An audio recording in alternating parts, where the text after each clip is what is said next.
down, scaling it in voltage because you transport it better at high voltage, and then slowly coming down to the end users. But today this vision, or let's say in the last decades, this vision has been challenged. Because what you see that the production, which was uniquely at the top of this hierarchy, is coming into the edge, if you wish, at the end of the system. So you can have wind farms in the low voltage area or the medium voltage area, and we are all aware of the increasing number of photovoltaic, not only industrial but also in the homes. So this also means that that hierarchical flow that used to be there, that goes from the top to the bottom, is now becoming a multi-directional flow here, where it has the challenge and the possibility of being even more. So what is driving this change? Well, technology. PV panels has become increasingly efficient. David, you maybe know, so I'm not sure the actual figure, but they're equivalent to carbon in terms of cost of production, or they reached that point? Close, right? So they used to be very expensive and not effective, and now slowly they're becoming competitive with traditional technology for generation. You have windmills at all scales. You also have for small scales. Then you have storage at the local level, at the residential level. And you see also home automation systems, digital smart meters. You see smart thermostats. So you have much more data and control over your energy systems at the local level. And other things are becoming also available, like micro CHP. These are boilers that generate hot water, and in the process they generate energy as a side effect. And so this gives you also some flexibility in the way in which you manage energy in your own home. So this is a little bit of the global trend, but let's see what it means for the system. So this is 1 week of Germany, of generation of Germany. And what you see is different colors, which mean the different kind of energy that is produced, how it's produced. This is parity, so when you see something like this, it means that you're exporting energy. And this is actually imports of energy. Germany as a country does not import a lot of energy. It tends more to export it when it has overproduction. And then you see the daily cycles in which you have the middle of the day, or the sunny day, with a lot of sun production, some wind production, and a lot of traditional. And I chose this week because it's a special day, which even ended up on the news in Germany, which was the 5th of May, which was quite exciting because the amount of generation from renewables was above the one of conventional. And on some news it even ended out they were only working on renewables, but that wasn't actually true. There was a majority. And then you can look at this day and say, is it a good day or a bad day? I mean, from an environmental point of view. So most people would say it's a good day. And the answer is, it's good in the fact that you have a lot of generation, but at the same time it's bad because you did not stop that polluting one. What you simply did is you exported it. So this amount of CO2 you're still emitting, of this of which you didn't need to.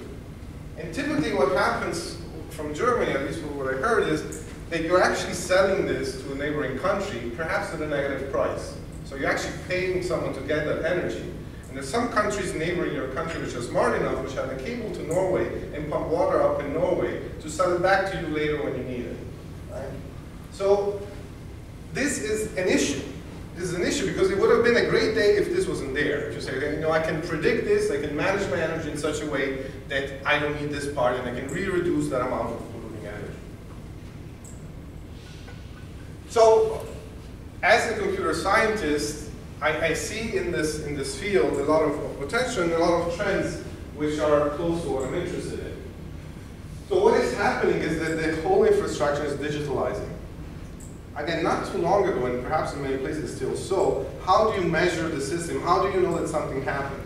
There's a guy who's driving, goes to a transformation station, and looks at something that got too hot in 1 month, and says, okay, there was an something went over the allowed capacity in the last month. And slowly we're seeing that that is becoming a digital measured element, and you can get data out. So you have more and more digital measure with higher frequency and happening more often on all of the grid. It used to be that only the transmission grid had this, but now we're seeing this going slowly closer to the distribution grid.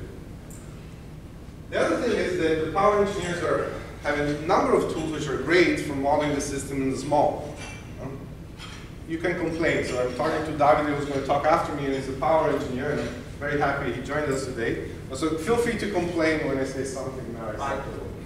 But so the power system people are really good. They've been doing this for 150 years. They have all the techniques. They can do very precise modeling. But my impression, my critique is that they're losing the vision of the system as a whole. And you have a lot of complexity, so little local phenomena that actually trigger big phenomena on the whole system. We just had an outage in South America, which took away the power for 6 hours to 50 million people. And it was one problem. There was an outage in Italy 2003, if I remember right, and half of Italy was without light, including Rome, which they had a festive day that night. So everything was blacked out. One tree touched the line in Switzerland. That was it. And that's the power cascading effect that you have. So you need to see the system not only as the level of the individual lines, but as a complex system, as a statistical system that works as a whole. And this is also the trend which is happening. Our transmission system in Europe are becoming one big transmission system, and the expectation is that they first connect to Russia, and then to China, and then to Africa, and the transmission is like one intercontinental system. So it's getting more and more complex and scales up. So the other thing which is happening, I mentioned already a little bit, is the real-time infrastructure for monitoring and control. So as we used to go with estimations and occasional measures, now we have real-time measuring and the possibility of actuating. I asked to the Dutch DSO how they measured and how they designed their system lines, and they told me 1 kilowatt per house. That's it. You see how many houses there are, you say 1 kilowatt, and that's how you decide how big is your line. But of course, these days, what you can do is say, well, no, I want to actually measure, I can make a model of the users, I can profile them, and then I know what is the actual expectation of that neighborhood, and decide what my lines are. I mean, these are costly lines. We're used to internet and networking, which we say, oh, you know, you just put a link between two machines, it's costless, data transfer is for free. But here we're really talking about physical lines that you have to put in the ground or aerial and have costs. And another important aspect is that the load, which has been traditionally passive, is becoming active. So the load can actually react to system. We talk about system, home automation, smart homes, smart buildings, smart hospitals, and so on. These loads are active, so they can actually react to systems and system signals. The system says, look, I'm over congested right now. The home, the smart home, can say, okay, I'll start using the battery of my car to do something in the house instead of you because I know the system is congested. And I can signal this with a price, I can signal this with another kind of signal, I can signal with a control instruction to the home, and so on. So the loads are becoming active and therefore also a little bit more predictable. So you have to find coordination methods. And in the end, we have an abundance of data. The data is there. You have smart meters that can actually give you data, the granularity in which you can predict what the user is doing, or actually classify what the user is doing, and also come with even health information. So I saw a study done with some French people that with a smart meter data, they found out that someone was dementing in the home, just because the pattern was such that you could get that data. So you have a huge amount of data that it can be useful and it can be accurate. So this is just a kind of a pictorial representation of this, in which I'm saying, indeed, in the distribution lines, you have much more data which is coming, and the possibility of collecting that data and potentially do something useful with it. And the other thing is that you have different layers of concerns in energy systems. So what traditionally was the real issue, which was generation, transmission, distribution, so let's say the physical layer, now you see more and more of information tied to it, right? So what you typically say is that is one electron of energy is decoupled from the information tied to it. And basically you say, I make a contract for having green energy, but it doesn't mean that the energy you get to your home is actually green. It's more like, I expected that the production level, that percentage that represents me is actually green. So the two layers are quite decoupled in terms of physical properties, but at the same time, this represents a lot of the things which are happening at the physical layer. And then, as the active is becoming, as the load is becoming more active and the user is becoming more involved, the social structure or the economic structure which are there also have an influence. So you're starting to see in power systems some studies in which look at these networks and try to understand where are the interrelationships, which are strong. There's a strong interrelation between these networks. But I must say I haven't seen any concrete study that can really put them together. So from a control point of view, what can I do? So these are typical techniques that you have. If you have a load and you're seeing it as a centralized system, like a distributor, what you can say is, okay, I have a peak and I would like to clip it. So I would like to cut that part. Or I have valleys, which are also bad. So maybe I should have said this before, but in power system, you always have to keep in balance the load and the generation. Because that imbalance is what brings the quality of energy down to the point that the system breaks. So the techniques that you have from the system point of view are those of peak clipping or valley filling, so you make sure you never go beyond the load. You can shift the load. You have a dishwasher. No need to have it now. Perhaps you can shift the load of 2-3 hours, same in the small. Flexible load shape, and so on. So these are the ways in which I can control the load once I have actionable information and I have the opportunity to actually do the control of the load. But the mechanism to control it is very close to elasticity. Yes. Okay. So basically, it is this beautiful spot in elasticity.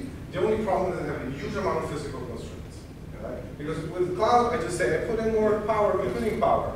Here is like I have to dig, put a bigger line, and so on, or generate more. And the other thing, so the two main differences is this load and demand that always have to be in balance. And then you can forget buffering, replication. All these techniques are gone. So this is what makes the system harder, to some extent. Okay. Then if you're more interested in the economics aspect, I just wanted to say that there's a lot of data out there and also a lot of interest, economic interest in this data. So the amount of data which is expected is in the orders of, for instance, for France, it was estimated 120 terabytes per year. This was only smart meter data for the whole of France. For IBM, they had a white paper on big data, and they said if we go to 5-minute sampling on smart meters, we would have a 3,000-fold increase of data for their data centers or for utility data centers. We estimate 2014 what it means for the Netherlands, and we came with up to 8.5 petabytes per year of data related to anything that had to do with electricity and energy in the Netherlands. And there's a number of companies which basically are just based on that data. Added value information based on energy data. O-Power, if I remember right, was bought by Oracle, right, for $500 million. And O-Power just does analytics with smart meter data. AutoGrid is a startup from Stanford, same concept. They want to do analytics of smart data. And then another example is Nest, which was bought for $3.2 billion by Google.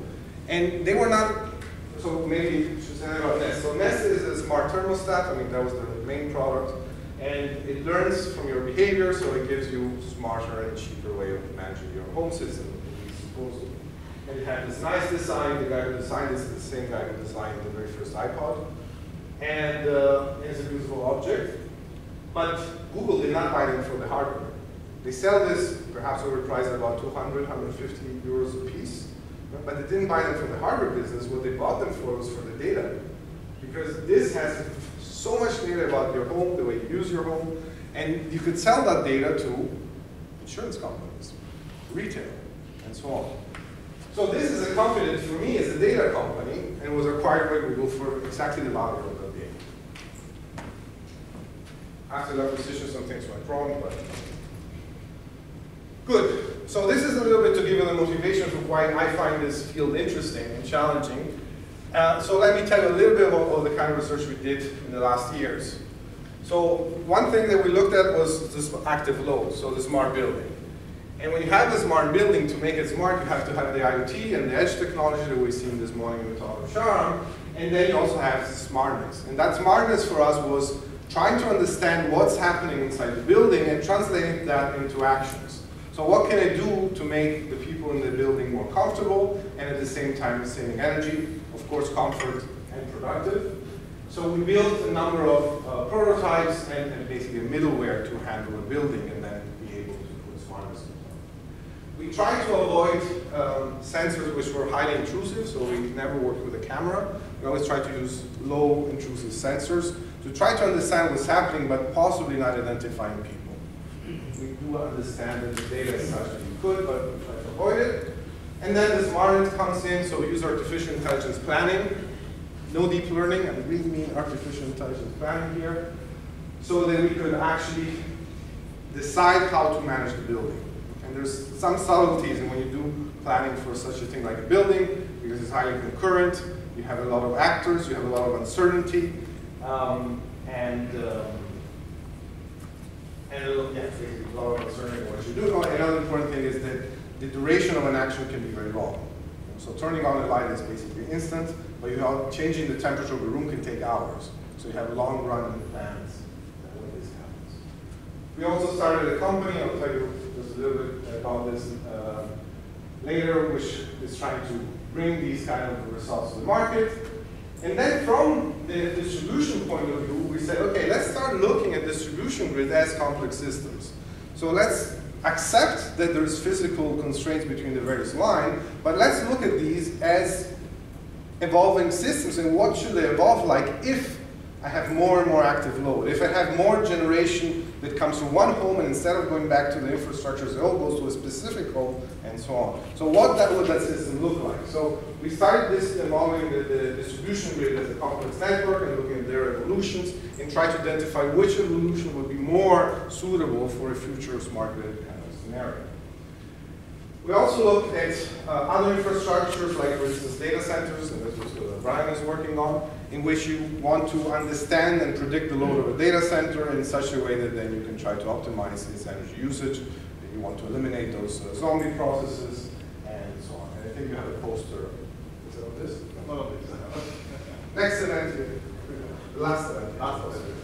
Okay, good. So again, just to give you some more examples, this is an old project about activity recognition. This is the office of one of my former PhD students. And the idea here was, can I classify what's happening at this desk? Again, with no cameras. And we tried with a number of sensors, so a pressure sensor like you would have in a car to tell you someone's sitting there, a light sensor to say, is there enough light on this desk, a low resolution microphone to detect, for instance, typing on a keyboard, plug loads that measure if there's actually energy flowing through those. And with this information, you can try to guess the activity that's happening at that desk. And we were able to classify about 12 activities with reasonable accuracy. And of course, once I have this, then I can do the energy management part, right? So if I know that there's a meeting there, there's a good chance that I need more light. If I know someone's working on a computer, maybe it's less light. If you take this room right now, there's way too much light in the back, which is unnecessary, especially getting the natural light. So I could try to optimize and perhaps reduce the amount of light, knowing that there's about 40 people in this room right now. So if I have that information programmatically, then I can act upon it. Over the years, we worked on several architectures, and this is perhaps a good depiction of the latest one that we had, and it's still working to some extent. So the idea was to divide the world into the physical layer, into the ubiquitous layer, and the composition layer. So here's where you have your IoT, your edge, or whatever you want to call it, your sensors, your actuators, perhaps information coming from the grid, from the distribution grid, so you can get those signals from the system as a whole. And then here you have kind of a cycle that brings me to my origins in this field, which is a service composition cycle. So from this data, I have context, so I know what the load looks like. So I have data that I have to clean, I have to take out the inconsistencies, and then I try to translate into location, activity, and so on. So things which are relevant for me to decide what is smart to do. Then I have a control part out there in the composition layer where I'm saying what I want. This could be the end user, so I'm in my office and I want it warmer, but it could also be the building manager that comes out with a general rule for the building and say, no office should consume more than 2 kilowatt hours per day.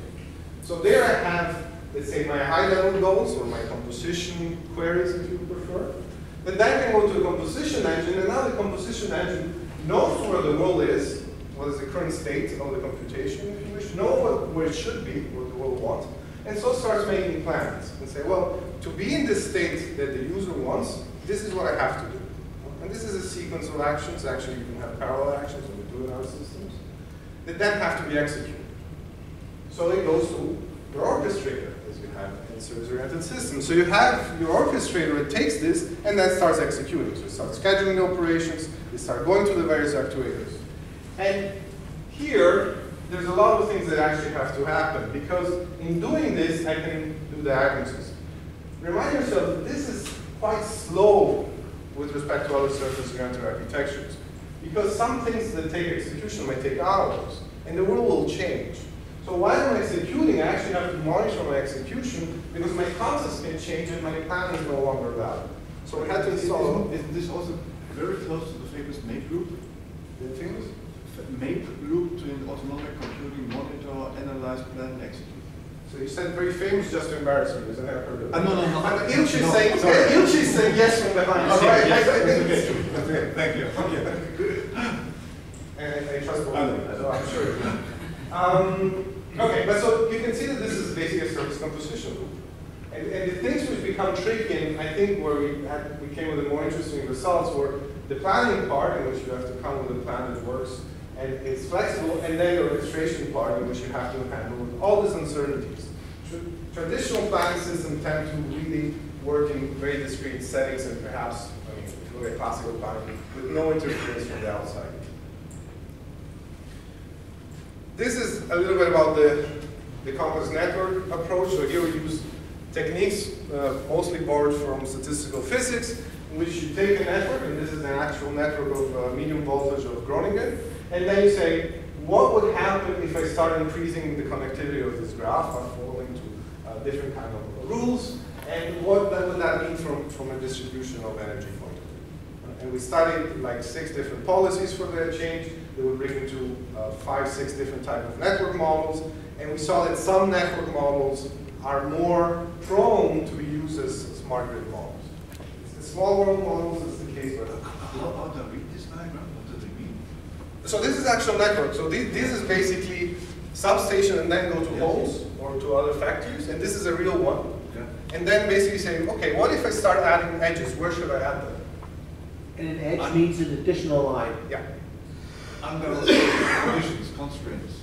So what we have is a definition of optimality for distribution of peer-to-peer energy. So the idea is like, if I have to sell energy to you, right, and the average amount of effort that it takes any 2 nodes to exchange energy, what would be optimal? And considering also resilience of the system and robustness.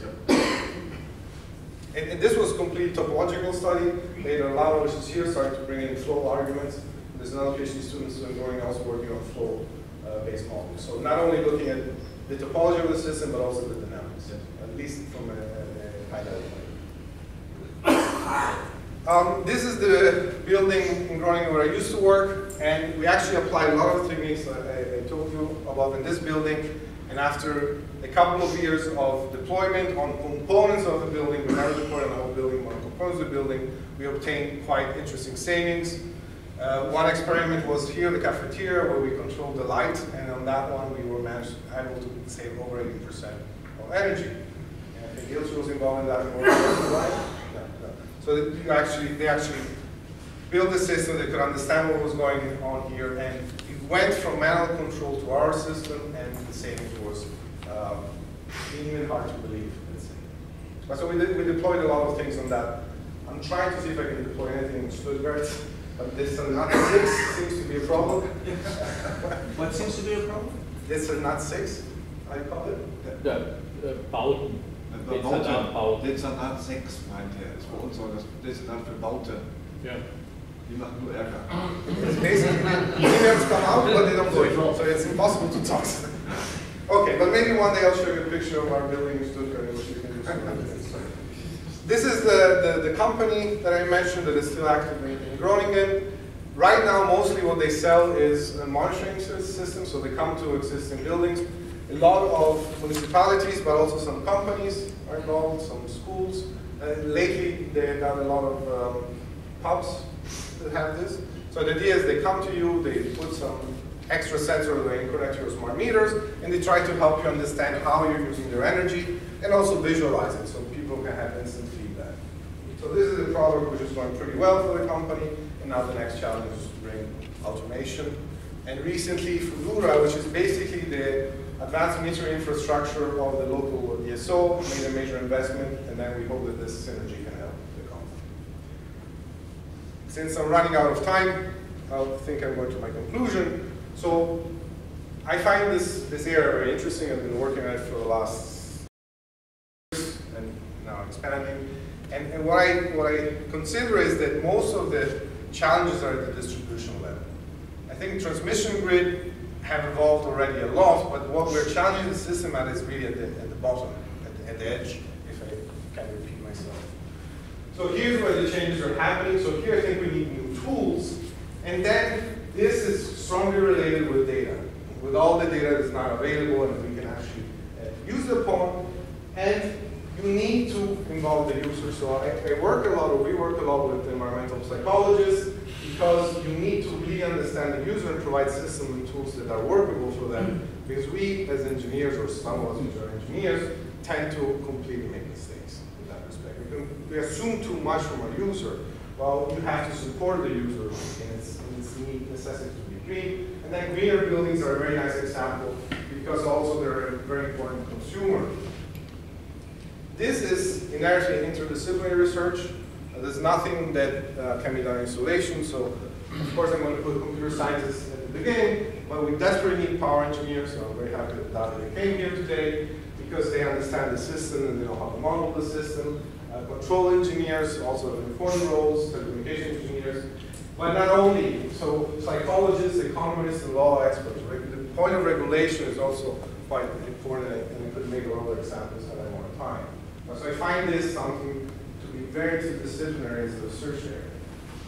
There's a lot of people I need to thank. There's a lot of PhD students, some are here, colleagues from different areas, and some funding organizations. And with that, I think I conclude. Thank you. We only have a couple of minutes for questions.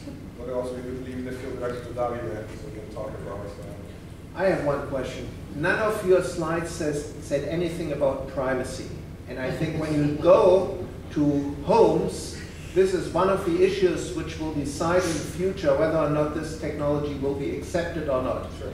For example, I'm my own user currently. I'm just trying to decide whether or not I should install a smart meter on it. And so far I have decided against it, because all the data that is collected doesn't go to me, it goes to somewhere else. Here, the company will benefit, but it's not me who benefits. Maybe on a global scale I do, and I give a lot away on information about my behavior, about my social status, my mental health, all these things, yes. So what do you see on the horizon that will help, on the one hand, that we get this kind of smart environment, at the same time trying to make sure that I don't give something away that I don't want to give away. Yeah. Some people don't care. Fine. I want this comfortness. I installed it and it's absolutely comfortable. And it's absolutely comfortable.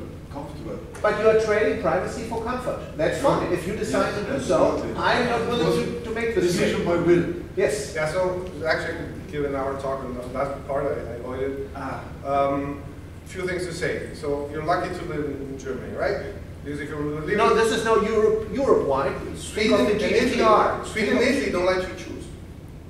Italy is like the second rollout of smart meters, not even the first one, the second. That was for issues of stealing. Okay. So you had to have a smart meter no discussion.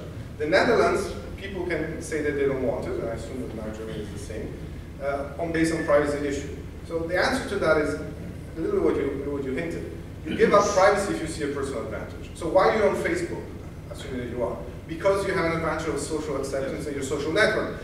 In this case, until you see that advantage for yourself, you're going to say, no, I don't want it. I think in your context, you can marry both. You can protect privacy and gain the advantages by collecting data that you want to see. But I don't see the effort. That's what I'm criticizing. Okay, there's another part of the picture. The system is centralized. The DSO is responsible and wants to keep all control. The DSO is afraid of you becoming autonomous. So you could say, I want my data, and then I'm going to react to your price signals, and you won't know why I make my decisions, right? You just see my decisions, but you don't see that. But that means that the DSO has to accept that you're a completely autonomous entity. While the average DSO, if not all of them, what they want to say is like, I want to control your load. And the price signal is not even strong enough. And you have examples in the US in which the DSO says, What is DSO? distributed system operator. Okay. Comes and say, I turned off your heat pump. I give you $300 discount per year, but when I want to disconnect your heat pump, you allow me to. So this is load control done centrally directed.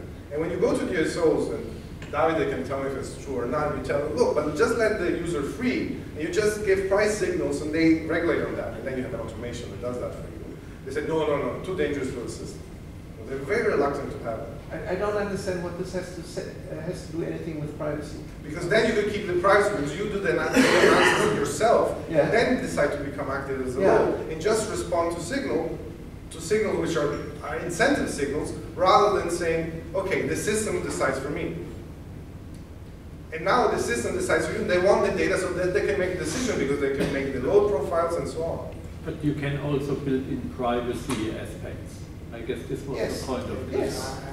All the examples that I'm willing to share my data for the good, but I'm not willing to share it on the expense of my privacy. That's what I don't know how you can do that. You I see it also mixing things, and then in the end you can decouple, you get back to finding out what was going on. I haven't seen anything that works in that respect. Then you will fail with all the technology in the future. I leave it to this No, positive comment. it's a European law now.